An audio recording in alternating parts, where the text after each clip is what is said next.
Right, digital disruption. Right, going to keep this short.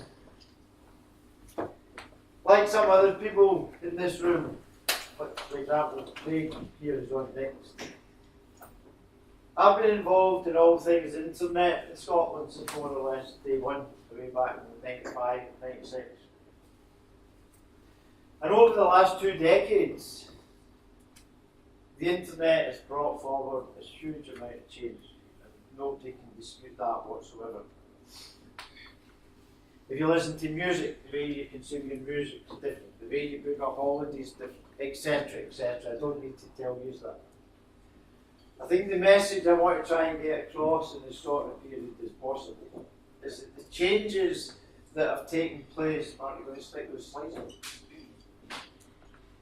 Was I on the back of that? Okay. The changes that have taken place as a result of the internet over the last 20 years are nothing, absolutely nothing, compared to what we're going to be facing over the next 5 years, 5 to 10 years. And I think as a nation,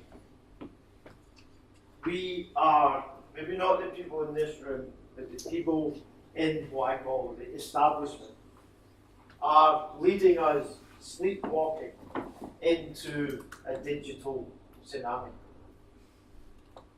And the implications of that are absolutely frightening. One academic study conducted a few years ago suggests that 47% of jobs could be on the line because of automation. Now, some of those jobs will be replaced by new jobs, and many of you will be working in digital jobs, but 47% of the labour market might disappear. If you think that's pie in the sky, can anybody tell me what that is there? Anybody recognise that picture? Singer. It's the Singer sewing machine factory in Clydebank in 1901. It's the end of a shift. 28,000 people worked in one factory. It doesn't exist anymore. Does anybody recognise what that is? There's this thing not working. Does anybody recognise that? That's Tesco. Where is it? Actually tells you there. A guy got that the other day there, and I says, how did you know it's Port Glasgow? He says, it says it on the building. That's my original hometown, Port Glasgow. Tesco's, where it is now. It used to be a shipyard. Used to be shipyards the whole way, Port Glasgow, 20,000 people employed in. It took Singer and shipyards 30, 40, 50, 60 years to decline. We are going to see industries and companies disappearing within a much shorter period. What is bringing about that change? We live in an era of digital disruption, where we are seeing the convergence of a range of technologies that on their own would be disruptive enough, but taken together, they're leading to a period of turbulent digital change. And those technologies are fairly obvious, ones like social media, the cloud, mobile connectivity. We're no longer stuck with cables to connect. We're seeing the growth of a constantly connected generation of people. Everyone's connected all the time now. But we're also on the verge of the second internet revolution, the growth of the Internet of Things, the emergence of big data, the emergence of artificial intelligence, robots, automation. I'll finish with an example of that. We're seeing the emergence of 3D printing, better known as additive manufacturing. And these technologies and the changes they bring about in society are going to have an impact on every single industry. There is no industry immune from the threat of disruption. Hotel industry, Airbnb, taxis, Uber, higher education, the sector I've worked in all my life, the growth of MOOCs, massively open online courses. One estimate suggests that 1 million business-to-business salespeople could lose their jobs because business-to-business is moving online. Massive, unpredictable changes. Are we ready for this?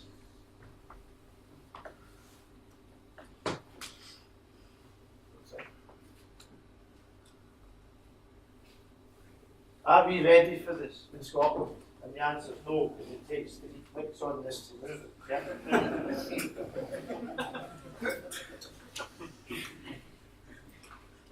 We done a piece of research towards the end of last year for the Federation of Small Business, and I won't bore you with the details, it's available online. We looked at potential impact of digital disruption on the Scottish economy, on small businesses in Scotland, and we found that despite the fact that we have a clear vision in this country, the government's got a vision, that Scotland will be a world-class digital nation by 2020. How many of you think we are or are becoming a world-class digital nation? Nobody. Yeah, why not? Against the grain. Why do you think that, Simon? What was the question? Let me answer the question. Well, it depends whether Brexit happens or not, and I'll get back to you. Will we achieve our target of becoming a world-class digital nation by 2020? My answer to that is there's not a hope in hell's chance of us becoming a world-class digital nation. The government's own statistics show that less than 3% of companies in Scotland can be described as digital champions. So there's a lot of progress even within that existing base. The reason I think that we won't become a world-class digital nation is that the definition of world-class is changing. And what was considered world-class 5 years ago is kind of accepted practice. No, it's not world-class. And that raises massive implications for the future of the Scottish economy. It raises massive implications for labour markets. It raises massive implications for skills, jobs, employment, company survival, and so on. And it raises the implication, as far as I'm concerned, that urgent action is required. And urgent action is required in a whole series of things. Companies and executives have to stop thinking that digital is for young people. I'm looking around the room here. I'm probably the oldest guy in this room. I'm delighted to be here tonight, but I'd be even more delighted if everybody in that audience was 50 and 60 and in a senior management position or a government official. It's time to smell the coffee and wake it up. The days of thinking digitals for somebody else are over. If you're in a senior executive position and you don't get digital, then I'm sorry, it's time to start playing golf. And create a space for younger digital leaders. It has implications for our skills network, our education network. I know graduates who have spent 4 years studying marketing at some of our best universities, and they have never studied digital marketing. Let me just finish on this. Mark, could you put up that website?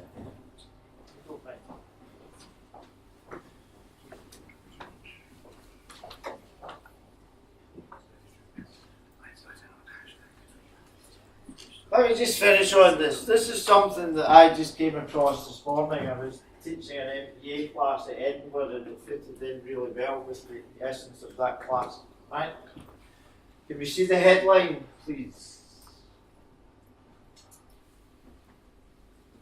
Right, I'll read out the headline. The world's first 3D printed office block in Dubai. Yeah? Let me just read out a few sentences from this.